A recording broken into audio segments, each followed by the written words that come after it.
Hey everyone, welcome to the very first episode of the Tatum York podcast, where we talk about a wide range of topics from politics to culture and art, all of that fun stuff. This week I had the pleasure to sit down and talk with Uytae Lee, the personality behind the Vancouver-based YouTube channel About Here, and he also recently started a new series on CBC Gem called Stories About Here, so if any of that interests you, feel free to go check them out maybe before you watch this podcast. In this week's episode, we discuss one of Vancouver's more pressing issues, the housing affordability crisis. And I mean, really this issue affects pretty much everyone around the world right now to some degree or another. It's something that all of us can relate to, and that has made life maybe a little more difficult in recent years. We talk about some of the reasons of why housing has gotten, to the point it has. We also try to address maybe some of the potential solutions or some of the things that we can do to try to bring ourselves out of this affordability crisis. And if you're only here to watch the video for Uytae, I mean, still stick around. We do get to talk about a little bit of what his career is, what he does, and it's just honestly great stuff. So if any of that interests you, feel free to stick around. And without further ado, let's dive into the very first episode of the Tatum York podcast with Vancouver-based content creator Uytae Lee. Hey, my dad actually worked on your mom's apartment. He actually met you, right, What? Reynolds? Maybe I'll that's ask a story. my dad. Yo, Because dude, my yeah, dad's into that's painting hilarious. and drywalling, and he Okay. worked. But then what's funny is my dad, he came in, Yeah. and my dad blanked out, didn't know his name. He called him like Brian or something. He's like, "Oh, are you Brian?" And he's like, "No, my name's Ryan." Yeah. That's a hilarious story. But apparently he was would really probably- nice. So Oh yeah. like, So he the is a stories great are guy. true. Yes, He he's is a as great- he seemed. If you want to introduce yourself briefly, nothing too Oh my funny. gosh, what do I say? I'm Uytae. Oh, you already. That's redundant. I'm Uytae, as Tatum already mentioned. I am, I guess like a videographer slash YouTuber. Still kind of feels funny saying that, but my sort of core area of study, let's say, is on urban planning issues, city policy, public transit, housing. And my kind of tagline is like all the issues you kind of find in your backyard, right? Like if you just step outside of your door, from the sidewalks to the trees on those sidewalks to the road, like there's a lot of kind of weird, sometimes, definitely interesting, sometimes messed up policies that sort of design or kind of, manifest in what is happening in your neighborhood. And I've always been just like a real nerd about that kind of stuff. So make videos about that. I don't know if that's like a great pitch. Be like, hey, you want to watch a video about sidewalks? Check me out. Well, if you do want to watch sidewalks, he does have a video about sidewalks. So go Probably check. do, yeah. Anyways, yeah, how's that for an intro? Oh, it's perfect. I'm not as knowledgeable about urban planning, which is why you're here. I'll do my best to fill in. So in your education, you have a bachelor degree in urban planning, right? Yes. Okay. Yeah, in urban planning, the degree is specifically called community design. I don't know if anyone cares, but it's essentially an urban planning degree. Okay. Because Yeah. I wasn't sure, because I was briefly looking in, because you have to look into your guests to see what you're educated. Yeah. Oh my gosh, And what I sort was of like, dirt have you dug up on me, Tatum? Actually, not much. I found was the UBC, your UBC profile. Oh, okay, yep. Like- I've got a side gig. I teach journalism at UBC. I was looking at your education, because I want to know who I'm dealing with here. Okay. To make What sure, are my ask, credentials? Well, Yeah. like not in that sense, but just so I can properly introduce the person. I don't want to ask you like questions that are like below your level. You're like, or way above your level. I gotta. I would worry about way above my level more than below, because I mean, this has been a bit more of an insecurity of mine. I've just got an undergrad degree, so I went into YouTube, basically right out of undergrad. Yeah. And kind of right out of the gate, I was making kind of these like commentary videos on like work that, if I was just working as an urban planner, would have been like my senior, kind of managers, right? Like projects that I'm like, oh, like I think this could be better. But like the people doing that work are like, they've got masters, they've got PhDs, they've been working for 10 plus years in the field. So there is definitely a part of me that's like, like, who am I really to like kind of, criticize like that? But you do what you gotta do. You telling me? You have an undergrad. I don't even have a degree yet. Not yet, but soon. Yeah, I mean, I'll have my associate's degree in hopefully half a year. But Okay. cross our Oh fingers. wow, very cool. Very cool. Yeah, no, okay. So straight out of your bachelor degree, you went into YouTube, or just Ish. content. I mean, Okay, I can explain. kind of like break down the story if anyone cares. So I would say like I started making YouTube videos, maybe like in my second and a half / third year of university. Okay. And it started off really making videos for school assignments. I don't know about like your education, but at my program, a couple of the teachers, they always had like an option to like, you know, instead of writing the essay or writing the report, just make a video, you know, have some sort of fun twist on this sort of assignment. And I was the guy that was like, I want to choose the video every time because I thought, I don't know, it'd be fun or maybe easier. Turns out it's definitely not easier. Yeah. Making a video is not easier than writing an essay. It's just writing an essay with extra steps. But you know, that's kind of where I started. And then I guess like kind of down the line, me and a really good friend of mine that we sort of worked on these videos together, we decided to start this YouTube channel called Planifax. For context, we were going to school in Halifax, so that's where that name comes from. Sense. Okay. Yeah, thought it was real clever. That's awesome. Planning, Yeah. Halifax, Planifax. And so we did that basically kind of like, you know, after school, right? Like balanced it with school for the first couple years. And then out of that, you know, kind of a similar deal. We were always like doing it as a side sort of interest hobby.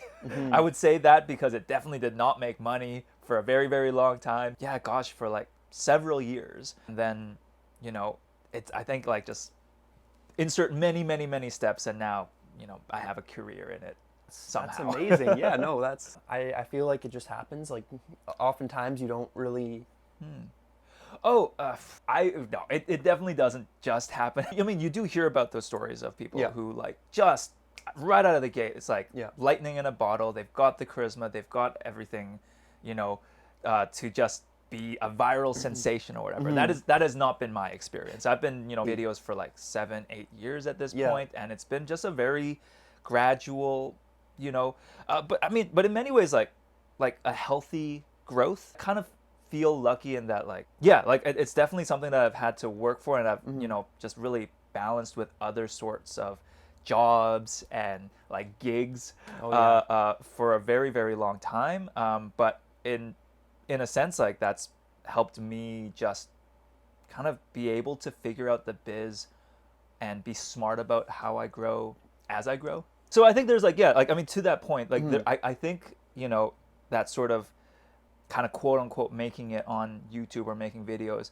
can happen for some people like very suddenly, and it's quite, you know, jarring, I must imagine. But then, you know, someone like myself, others, it is just like, you know, it starts off as a hobby, then you start, you know, kind of becomes a side hustle, and then it just, you know, becomes more of your full-time job, which is like, I feel very grateful for that. Yeah, no, that's... Also, I'm touching your mic, so your viewers / listeners will hate that. But yeah, no, there's definitely like, from what I've learned of talking to other creators, there's definitely like a range of tons of different scenarios I've heard of people grow. Like some people, it ends up just being their full-time right away, but other people, they have to work like 7-8 years, you said? Yeah. That's like... I'm very old. No, but that's like the amount of work you put into it. I'm sure it's probably really satisfying to see. Yeah, I mean, in many ways, satisfaction is one of those things, and kind of like to what I was saying earlier. Upon reflection, I am grateful that it happened that way, at least for me, because I know if a lot of growth and success had happened very early on in the career, I would have been very overwhelmed trying to adapt and kind of understand it and grapple with it all. Yeah, I feel very fortunate in that, like, because it's been quite gradual, it's like just every year I have like a little extra growth, a little extra, you know, okay, I'm gonna figure this out, I'm gonna figure out what like E&O insurance is for anybody that wants to do like licensed broadcast television, you know, like, or hire a lawyer for a certain film, like, right? It's like every year comes with a bit of growth, but it's not like I had to do it all in one year. So or to that extent, I'm quite happy with how it worked out, at least on my end. Yeah. I mean, one thing that I've noticed, like looking at all of your content, is you obviously, like, you grow and you change, but you've really stuck to your passion of like urban planning, and you can see that through where a lot of content creators will experiment and they'll go to where the views come, or they'll change the content constantly, but like throughout you've stuck with the passion. And I appreciate you saying yeah, that. I yeah. actually, when I do think about it, for me, what drove the raison d'etre behind the channel always was the subject matter, urban planning, and kind of maybe I had three reasons behind it. Like I quickly realized right out of school that I love talking about urban planning, but I kind of don't like working in it.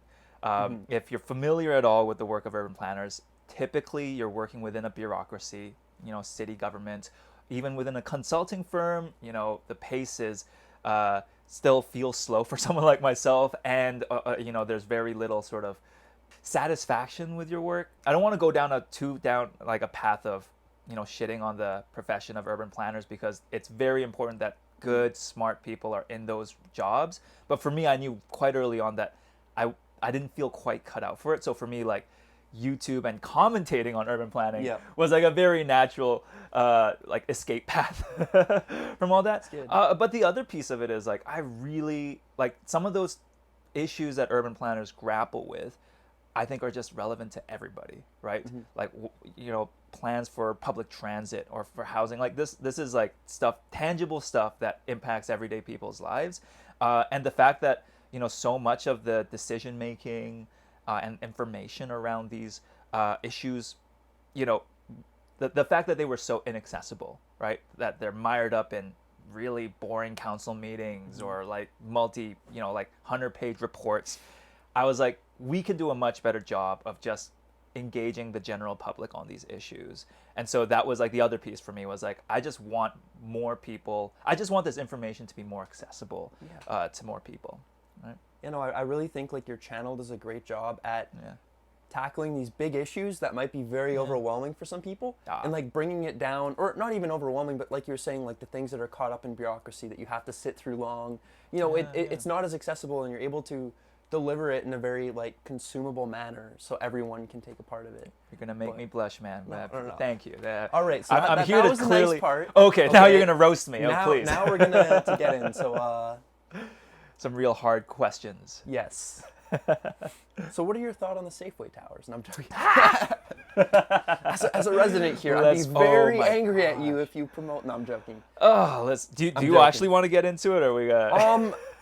We can maybe save that for the latter part. Okay. Just to touch on this is a teaser. Yes. Stick around. I mean, and Uytae will offer his thoughts on the most controversial development in East Van. Yes. Christ. No, it actually is. Like I've been so tempted to go and knock on some of these people's doors that have the signs. Oh and yeah. Just ask what's them. going on. But I don't. That would be an interesting podcast for you to watch. Maybe not for me to film. I might be like just scared. wear body. I mean, I'm seeing some Taekwondo belts in your wall there, so I think you can handle some old NIMBYs. I don't know. Some people are very passionate about their protests about their backyards, urban development. Yes. Well, okay. Well, we'll save that for later. Yes, even if we don't get to it. Yeah. But moving on. So to start things a little lighter, I know you did a video on the SkyTrain extension out to UBC. Yep. Yeah. And I know a lot has happened since then. Yes, I know a lot has happened since then. I believe the extension only goes to Arbutus. Yep. I think. Yep. So I've heard in the recent municipal election there were definitely some different ideas of what should happen. I know there was one candidate running for mayor that was actually opposed to the extension, and I forget her name. Colleen Hardwick. Yes, and I think she wanted to put on Colleen. she wanted a light rail transit instead or something like that. Yep. And I think she was the only one who opposed it, who wanted to reimagine that. But, sure, yeah. And there's definitely a certain segment of Vancouver's population that would definitely like to see something a little less intense transit-wise going out to UBC. I don't know how much I want to wade into this. I mean, those concerns, and I'm going to completely, make some assumptions here, conjecture.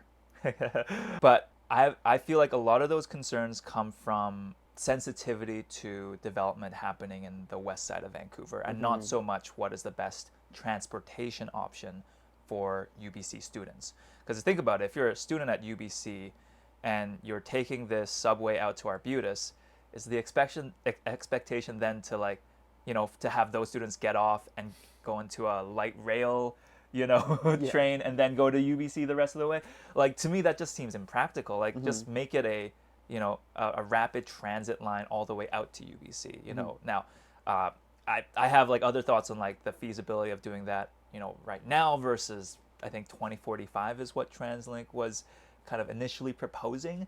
But yeah, to me, the light rail is, my sort of conjecture is that it's more about like not wanting the really tall developments that come with SkyTrain extensions, and not so much like whether this is actually a better transit choice. But there are a lot of people that will be probably angry with me for saying that too. So I'm just gonna like say, like, this is just me putting it out there. Like, don't it's, and not saying it's the 100% truth. Okay. I think that's actually a pretty accurate. I never thought of it like that, because with like looking at Broadway Commercial, which is like a 5-10 minute walk from here, to see the Safeway towers, where basically there's a one-story like Safeway with a large parking lot, but it's been there a long time, and put shame on this tower, on this empty parking lot. Redevelop that stuff. And it's, if you don't know, it's basically a Safeway with a large parking lot right next to the commercial Broadway station, which is a big transit corridor. One of the busiest transit stations, I believe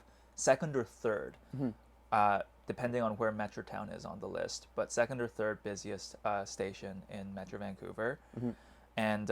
And I appreciate you establishing context here, right?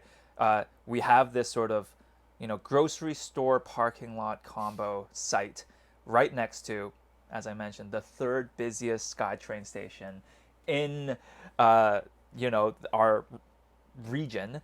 And the fact that there isn't kind of, I'll put it this way. I think like one of the things that annoys me the most is like the expectation that a neighborhood should have a premium transit service like the SkyTrain, which literally costs billions of dollars, right? I'm not gonna like try to put a specific number on it, but like literally every kilometer you build of the SkyTrain, it's like multi-millions of dollars going into that project.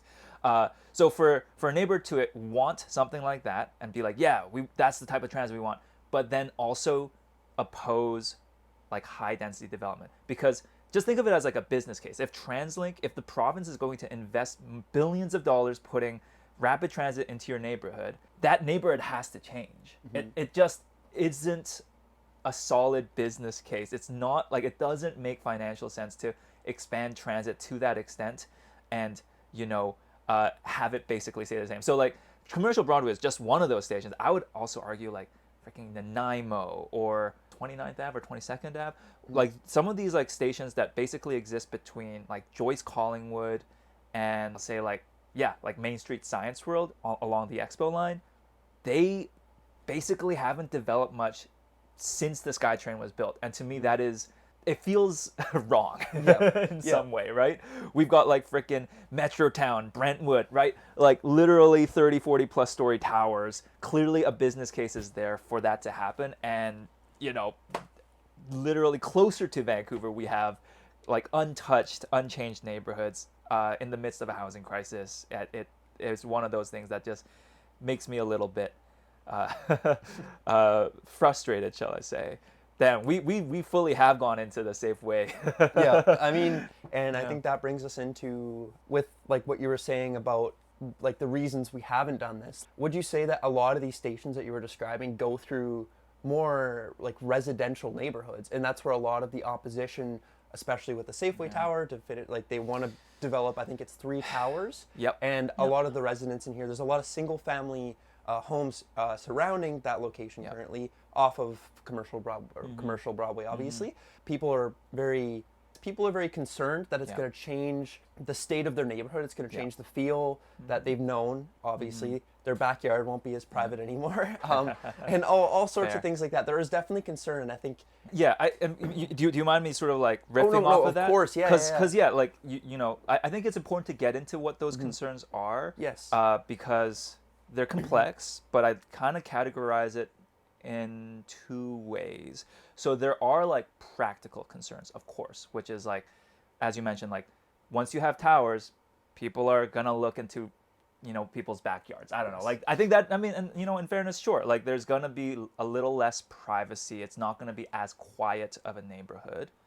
There will certainly be, like increased traffic comes up a lot too. And I mean, I'm skeptical that this one will result in like a huge traffic disruption because it's, like I said, next to the busiest transit, third busiest, second busiest transit station in, Metro Vancouver.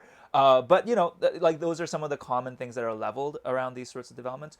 And I think those are kind of like, to me, that's a category around like we like this being a quiet neighborhood and we just want it to keep it a quiet neighborhood, classic NIMBYism stuff. Then there's this other sort of set of concerns around what I'd call like gentrification and, by building a quote unquote luxury tower in this neighborhood, you're going to drive up the rents all over and you're going to attract like a different, I don't know, like Yaletown bros, finance bros will start moving into East Van, God forbid. And that is, I don't know, like, yeah, like that's another kind of category that I see. And like, to me, I feel like I've set myself up to like, now I have to address all of it. But, I mean, I would say first and foremost to kind of like the more gentrification sort of thing. I feel like just because you freeze a community in time doesn't mean you don't get change. Just because you don't build new housing doesn't mean your community itself stays the same.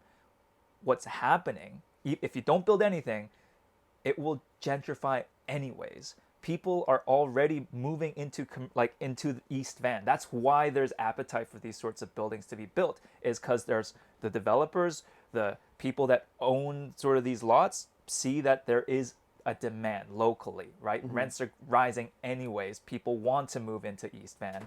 And so if that sort of housing isn't built, where will they go? They'll just go into other existing apartments, right? Other houses. This is kind of an interesting effect I've noticed in my neighborhood. I live kind of more around the Riley Park area. Oh, yeah. And that's an area that also is single family housing. But what I've noticed is like, there's no new like apartments that are built there, but there are new buildings that are built and they are just bigger and more luxurious single family houses. People demolish like a regular single family home built in like the 20s or 30s, and they just build like a mansion, like a modernist, like custom designed, kind of place. And it, so you realize like, yeah, the neighborhood sort of like density has stayed the same, sure, but the neighborhood itself is transforming. It's becoming just way, way, way wealthier.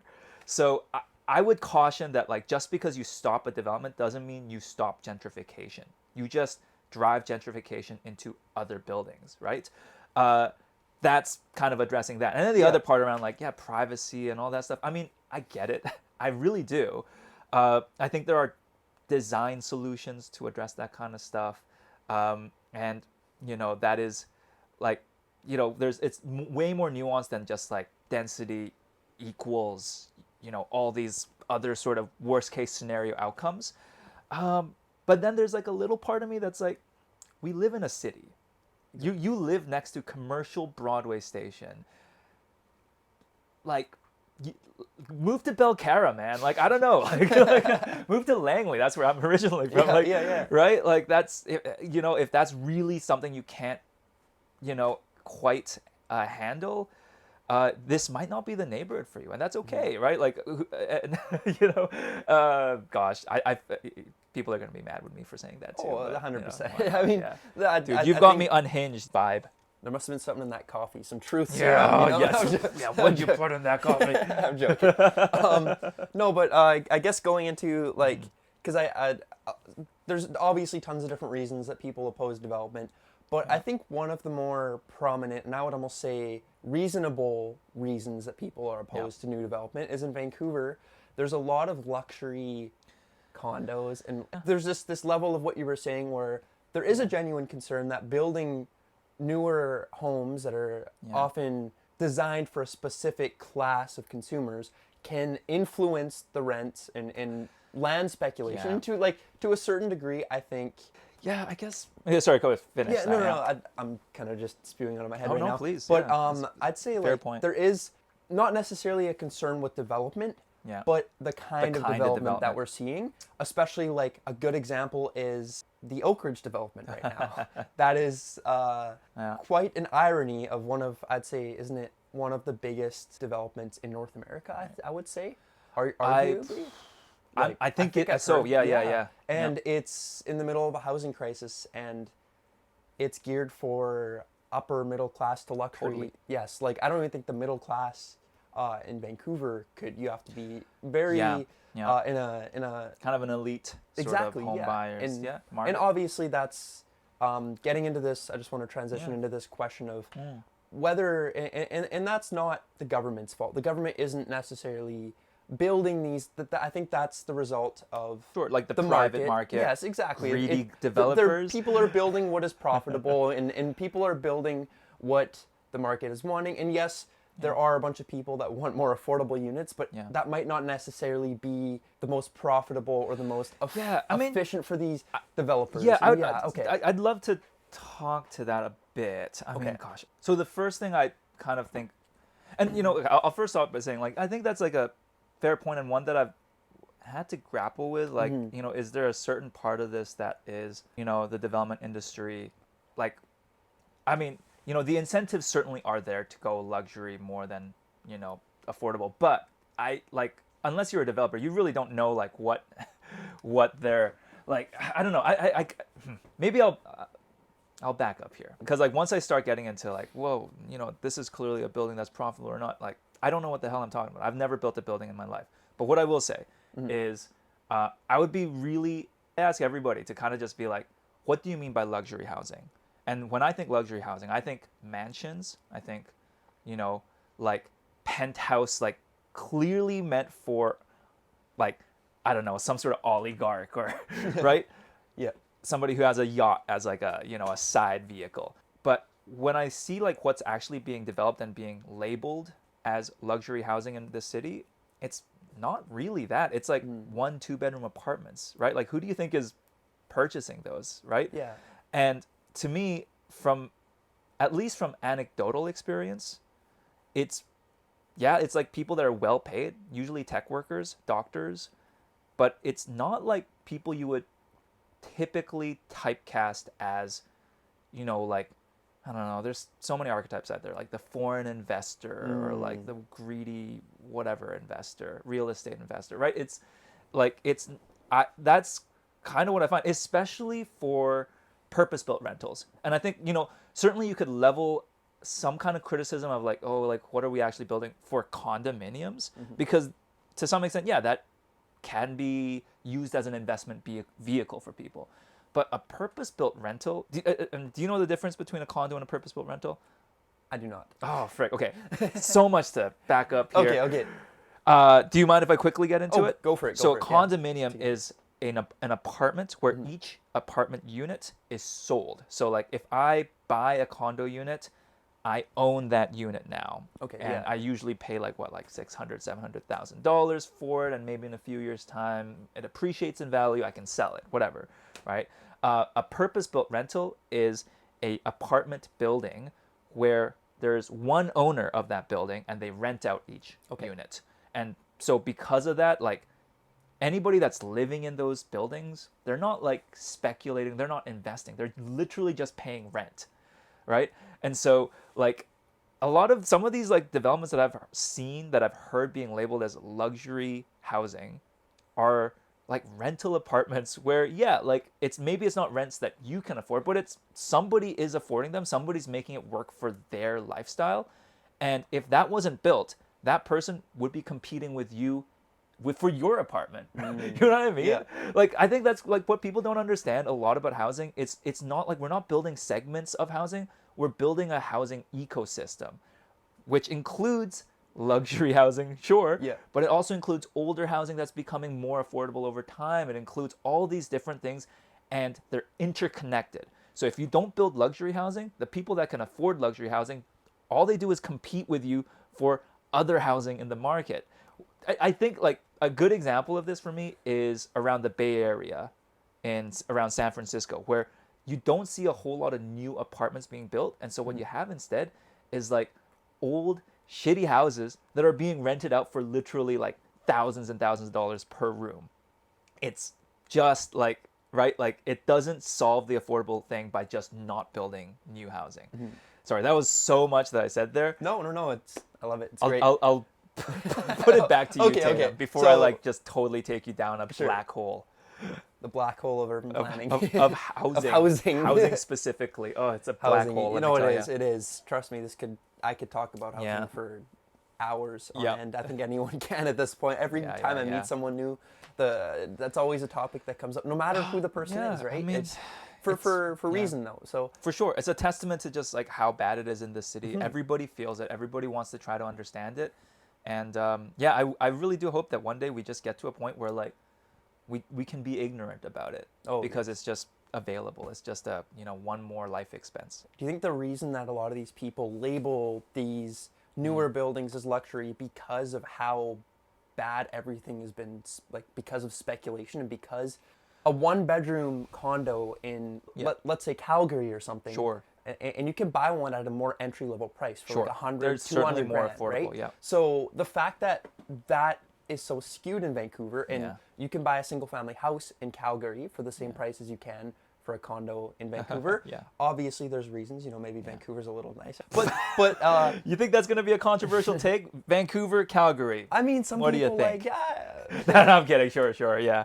We don't have the Stampede. We don't have cowboy boots and 10-gallon hats. That is a trade-off. Instead we have skaters and dispensaries. It's true. It's a very Vancouver thing. Oh yeah. But because of how skewed like our market has. So to that specific point of like why is a house in Calgary the same cost as a freaking condo in Vancouver? I mean, it all comes down to the land, for sure. Exactly, for sure. We're paying top dollar for land here because ostensibly the construction costs shouldn't be all that different, right? So it does come down to the cost of the land here, which is insane. Yes. Before we get into like the last topic I want to talk about, what would you say are like the main reasons, at least that you think that land has gotten to the point? Like obviously speculation, we're limited. Well, it can be a very general answer. No, I'm sorry. No. You're seeing the fear in my eyes already. I'm like, oh, how do you explain that? I'll start off. Is that like please, in my urban politics class that I'm taking, I was reading an article about boomerism in specifically in the prairies in the development of the 5 big cities. I don't want to list them because I can't remember them off the top of my head, but that's including like Calgary, Edmonton, Winnipeg, etc. Yes. Okay, Regina. Sorry, Saskatchewan as a city. Regina, Saskatoon. Yes. There we go, the big 5. And their growth has been on this idea of urban expansion. And oftentimes they can because they just have this endless wasteland of land. Wasteland? Well, I mean, they have the Badlands, which now is you're going to really piss off the Calgarians. I mean, no, I totally get your point, right? You just kind of, the land base, and it's nice and flat. Yes. Like, it's theoretically infinite. We're constrained by geography here. Exactly. There's not as many geographical restrictions in Calgary, for say. And it allows for them to have this certain level of urban expansion where, I mean, you can definitely see that we've had that in Vancouver. Definitely going back to when things like when East Van started to get developed. And then they just started building these bungalow houses and these like cookie cutter houses just everywhere going up to Burnaby Heights. Endlessly expanding until they realized Vancouver doesn't have a limited amount of land. And I would say, like, it's my understanding is that we ran out of land, or at least we can't build that certain type of housing that is so like we ran out of people. We ran out of land for the type of housing that we culturally all aspire to, which is that single detached house with the front yard, backyard. And if that is the housing we want for everybody, absolutely, this city is going to be hella expensive because that is a very limited quantity. We have run out of it. And I honestly don't think we should be building any more of it anyways for many, many other reasons, primarily efficiency, costs of, like providing infrastructure and whatnot. Of course, but yeah, I mean, I would completely agree with you that geography probably plays a big role in the affordability issue here. Yeah, I think, I will say there are definitely people way smarter than myself, way smarter than both of us, that have thought about this really critically, and they'll have a very nuanced answer. But to me, at the end of the day, it all comes down to how much we just restrict development on land, at least for the cost of housing. I think, land itself, yeah, clearly land here is going to be expensive, but like for the cost of the housing on that land, I think it is just that like we have zoning bylaws that restrict how much gets built on the land. Now, the nuance for me there is like, is it realistic to, imagine that we'd have a completely elastic supply of housing, like that we just literally let anybody build whatever the heck they want on their land and let the market kind of work itself out? I think that's one extreme. I don't think we're politically ever gonna be okay with that. Yeah. But for sure, we're right now we've landed on another extreme, which is like we have like just restrictions all over the supply of housing. We've like made it illegal to build housing in most of the land in our cities, and so naturally, that will lead to speculation. And to me, like there is so much nuance around it, but at the root of it for me is the zoning bylaw. Okay. So to further into that topic, I guess, obviously there's been like a rise in building costs. So like building homes have been more expensive recently, but definitely the core of the issue is land. I think most people can agree on that. Sure. Land is what has been driving up the cost of housing. And that's where the issue is. Like, let's say zoning bylaws, I don't know, somehow in some imaginary world, every single family district in Vancouver could be redeveloped into Oak Ridge. Well, maybe not that extreme, but to be more realistic, I guess. I mean, it is a dream world. We can dream big. Well, but if we had maybe 3-4 level apartment buildings throughout different neighborhoods, densified it, would that genuinely make housing affordable to a degree where it would open up to people who currently can't get into the market? Or would speculation, because the issue is in the speculation of land, would that issue just be... Yeah, like would that eventually still persist? Would that still persist, and would that eventually just continue on its way? But instead of having $1 million house, you'd have a $1 million apartment. Sure, because I mean, okay, it's a big idea. At its core, I do believe it is an issue of supply and demand. That there is not enough housing to go around for the people who have an appetite to buy it. Now, addressing that is tricky, because I think, whether we try to look for solutions from the supply side or solutions from the demand side, right? You run into trade-offs. And I think that's what is at the heart of why we struggle to fix the housing crisis, is we explore each solution and realize, but that means we would have to give up this other thing. So, for example, let's say we tackle the demand side of things, right? We just make it really, really difficult for anyone to buy housing. We ban foreign investors. We ban people from owning a second property. We make interest rates super, super high so people can't even afford it unless they have all the money up front. That will crash the housing market for sure. Affordable housing, yay, we did it.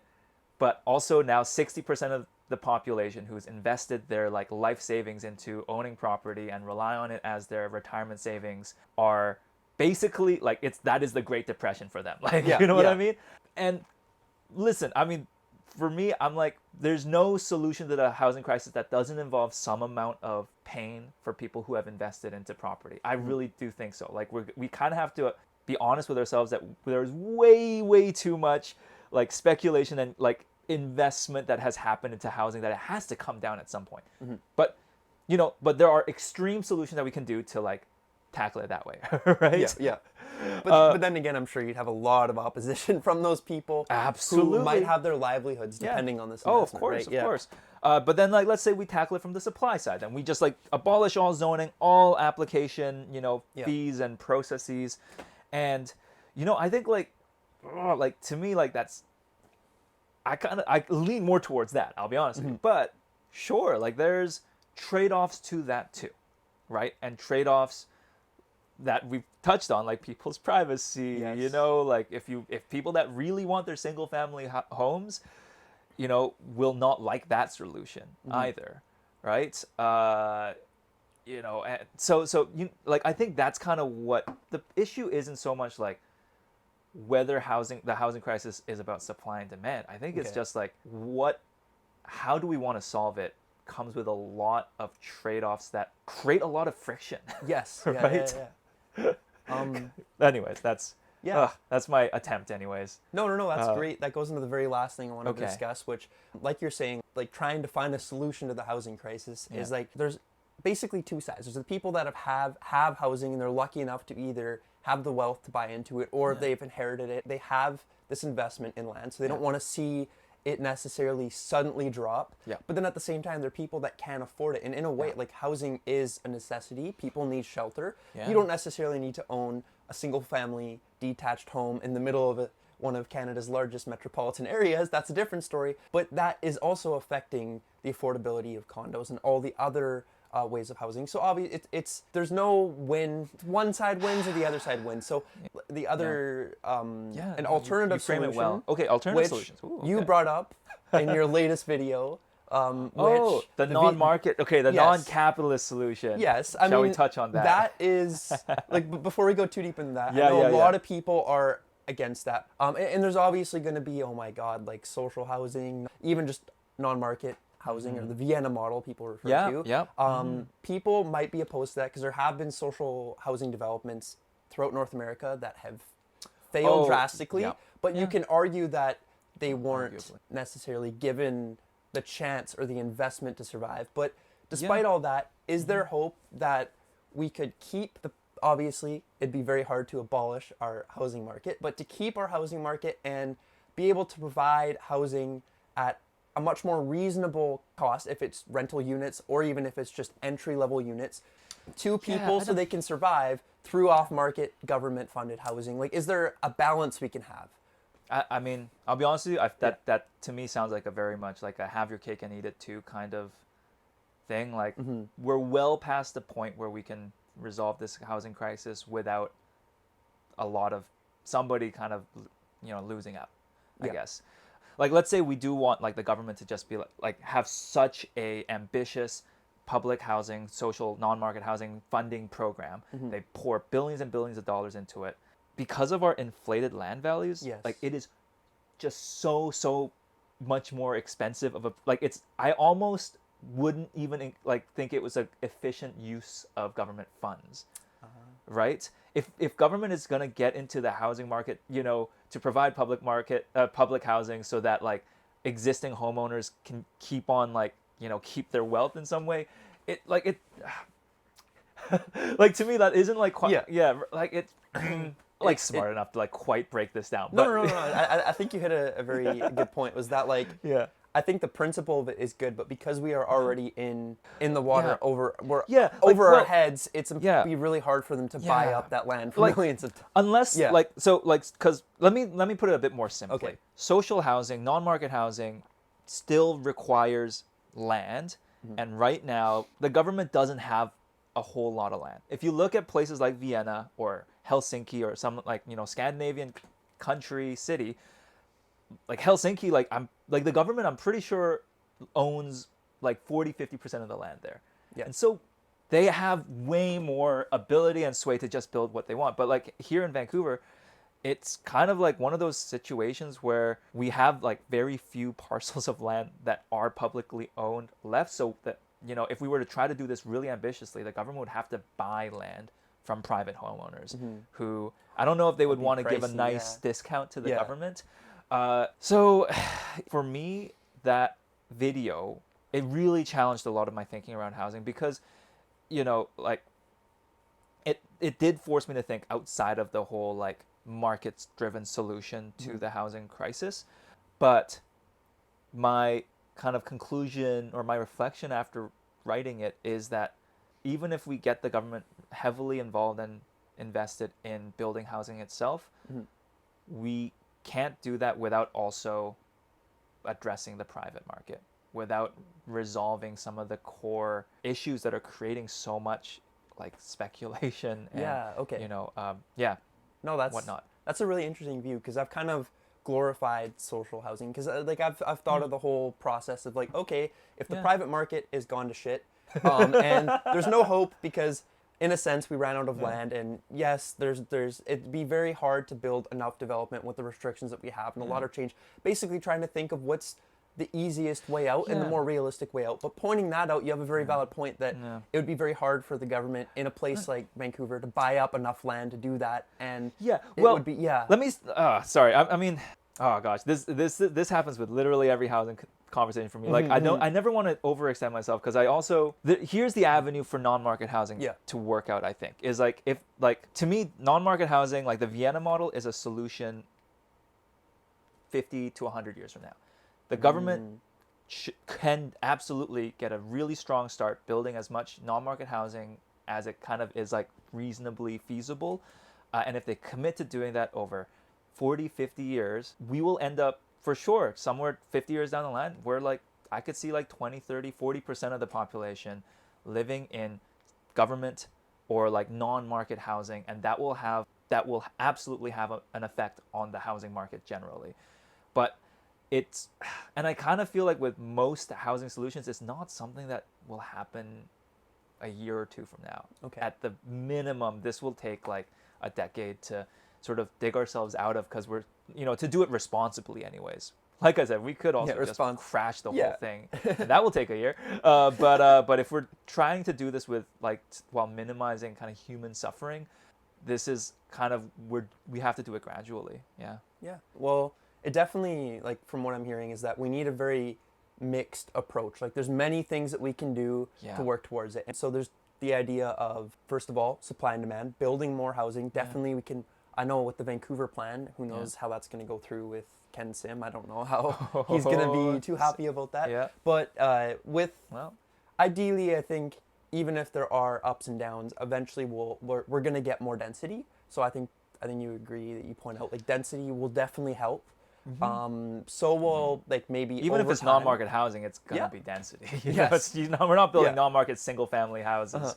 But just overall, like density will help with the affordability crisis. Non-market housing is obviously going to help people get into places that can't afford it. At least they need to have a roof over their head, somewhere they can live to survive. What are other things, like looking at the private market of how far gone it is right now? Are there any ways the government can incentivize certain models of building maybe more affordable rentals? Okay. I'm not sure what the government's currently doing, but they might not be able to go out and buy enough land to provide non-market housing. Sure. But can they incentivize the private market to build certain models of housing that will make it more affordable or reach that, I guess, lower income level of the market? So I think incentivize is tricky. So incentivizing, one thing that like comes to mind is what Councillor Christine Boyle has brought up twice now, which is the allowing, non-market housing up to 12 stories being allowed. I think it's generally across Vancouver or maybe in arterials, but like giving like an expedited application process for non-market housing. That's like certainly one way to do it, like while working within sort of our, zoning restriction sort of ecosystem. Another way that, is much more common is that like municipal governments will mandate a certain percentage of a new development to be below market rents. Which I feel really conflicted about. I think it certainly helps the specific people who get into those units, but from like a broader housing crisis perspective, I'm very skeptical that actually does anything. But I won't go too fully into this. I feel like I've done that like so many times now, and I'm like, nope, not gonna avoid that rabbit hole. There's so much to talk about. But I mean, certainly government can certainly play a role, but I think again, like the most effective role government can play is probably just easing up on the restrictions a bit. Okay. Right. And speeding up application processes and making them more predictable. So, just so that like providing housing isn't like this laborious gamble. It's just that providing housing is like just building a freaking laptop. People want it. All right, we can make it, and there you go. Like. I mean, it's not that simple, but I wish it was closer to that than just like this freaking bingo game or something. There's that. Okay. Yeah. All right. Well, to sum it up, I guess if you had to Write Ken Sim. What do you want a to? letter. Oh, I wasn't gonna say that. I was gonna say, if in your mind, Like, what would be like the very general how-to guide on how to fix... solve the no, housing no, no, crisis? I, I'm not trying to give you I'm that out. much. I can't. Moving forward Okay. in our market, how should we approach? Should we allow? Should we oppose density? Should we oppose? Obviously, like, no, of course not. I know you're in favor of that. That's was just an an easy one. example. Oh. Like where we should move forward from here, like our mindset in approaching the housing market. Nothing too specific. Yeah. I mean, I'll be honest with you. I don't No like to be sweat. too prescriptive, but Yeah, I yeah. think I would just, my advice would be to be honest with yourself that this, like, getting out of this housing crisis, there's no like easy way out, or there's no kind of like, oh, like we just do this one hack and we can do it pain free. Yeah. Like, one thing that really gripes me is when politicians say like, we want housing to be affordable, and that's it. But like, there's no acknowledgement then that's like, oh, for housing to be affordable, do you also want like housing prices to go down? And you notice that they never say, they'll always say we want housing to be affordable, but then they won't fully admit, and that means house prices have to go down. Yeah. But like realistically, that's probably part of the solution, right? So I think, my first piece of advice is like, be honest, like, listen, like there are going to be trade-offs in how we solve this housing crisis, and I hope that we as a society have like a frank discussion on like what sort of trade-offs we are willing to accept and just stick to it. Because I think right now we're just like, I feel like we're having a lot of useless debates around what is going on with housing, right? It's just, there are like, let's understand the trade-offs and just kind of stick to that. Or, I mean, I think the other option is like, the other trade-off is we just solve it over a very, very, very, very long period of time. Yeah. Right? And then the other piece is, I think these are not, like, the solutions themselves, I don't think are as much of a trade-off as we make them out to be. It's not like, if we build luxury housing, that means like we can't build non-market housing. We can, like, everything helps for the housing crisis. There doesn't need to be kind of like we can only pursue this solution, and this solution we can't actually pursue. It's sort of like, yes, we need development downtown. We need development along transit corridors. We also need development in our single family neighborhoods. We need development literally kind of anywhere where we're adding housing is helping, right? Yeah. Right? Like every little bit counts, and everybody should sort of contribute their fair share, I would argue, in helping resolve this crisis. So that's, yeah, how about that? That's such a milquetoast answer, but That's like... Uytae's guide to solving the housing crisis. Build more, everyone. Build Yeah, no, that is Yeah. if there is one thing I would say, yeah, like we should be adding more housing as Yeah. long as there's demand for it. Last thing just to ask, what is next for About Here? This video will probably be out by the time you publish it because it's going live next week, but I've got a video coming out about the seawall and why I believe it's boring. So that's, if I haven't pissed off enough people already, they can look forward to being quite upset at that one. And I was just going to say, I feel like this year, I mean, like every year is sort of a kind of toss up of like, what am I going to do, more CBC stuff? Am I going to do more YouTube stuff? This year looks like I'll be doing more YouTube stuff. So yeah, It's coming back, guys. It's like, coming back to YouTube. like and subscribe. Check out his channel. So maybe he'll stick around on YouTube a bit more. Also, if you do want to check out, though, I did watch some of your CBC shows. Yeah, Stories About Here on CBC Gem, Canada's Netflix. At least it really, really wants to be that. Yeah. If you check it out, much appreciation. Can't wait to see what content you come out with next. And you as well, Thank you. I mean, you'll see as this a fellow soon. You'll... content creator as well. Yes. Oh yeah, I guess I'll see this one and then I'll be like, You get to watch yourself. Be like, what the hell?